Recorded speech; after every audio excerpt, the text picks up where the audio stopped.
मुझे लोगों पर भरोसा करने से बहुत डर लगता है, क्योंकि मैंने देखा है कि लोग पहले दिल के बहुत करीब आ जाते हैं और फिर बिना कुछ कहे सबसे गहरा जख्म देकर चले जाते हैं। पहले मैं हर किसी पर आसानी से भरोसा कर लेता था।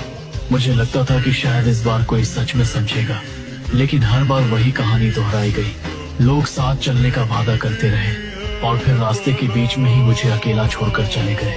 अब डर इस बात का नहीं है कि कोई मुझे छोड़ देगा, डर तो इस बात का है कि कहीं मैं फिर से किसी पर उतना ही सच्चा भरोसा ना कर बैठूं।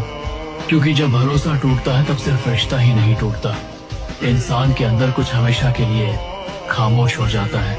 मुझे लोगों पर भरोसा करने से बहुत डर लगता है, क्योंकि मैंने देखा है कि लोग पहले दिल के बहुत करीब आ जाते हैं और फिर बिना कुछ कहे सबसे गहरा जख्म देकर चले जाते हैं। पहले मैं हर किसी पर आसानी से भरोसा कर लेता था। मुझे लगता था कि शायद इस बार कोई सच में समझेगा, लेकिन हर बार वही कहानी दोहराई गई। लोग साथ चलने का वादा करते रहे और फिर रास्ते के बीच में ही मुझे अकेला छोड़कर चले गए। अब डर इस बात का नहीं है कि कोई मुझे छोड़ देगा, डर तो इस बात का है कि कहीं मैं फिर से किसी पर उतना ही सच्चा भरोसा ना कर बैठूं। क्योंकि जब भरोसा टूटता है तब सिर्फ रिश्ता ही नहीं टूटता, इंसान के अंदर कुछ हमेशा के लिए खामोश हो जाता है।